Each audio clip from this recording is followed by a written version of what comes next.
रामो नाम का एक किसान था जिसके पास एक खूबसूरत और ताकतवर घोड़ा था जिसका नाम अर्जुन था। अर्जुन न सिर्फ तेज दौड़ता था बल्कि वो बहुत ही ईमानदार और समझदार भी था। रामो इसे बहुत प्यार से पालता और हमेशा उसकी देखभाल करता था। एक दिन रामो अनाज बेचने शहर गया। वहाँ एक ताजिर ने रामो से कहा, अगर तुम अपना घोड़ा मुझे बेच दो तो मैं तुम्हें बहुत सा माल और दौलत दूंगा। लेकिन रामो ने इनकार कर दिया। ताजिर बहुत चालाक था।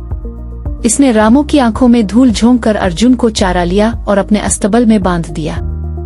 लेकिन अर्जुन ने चोरी को बर्दाश्त न किया। जैसे ही ताजिर इसे बाजार में बेचने ले गया, अर्जुन जोर जोर से हनाने लगा और रामो की तरफ दौड़ पड़ा।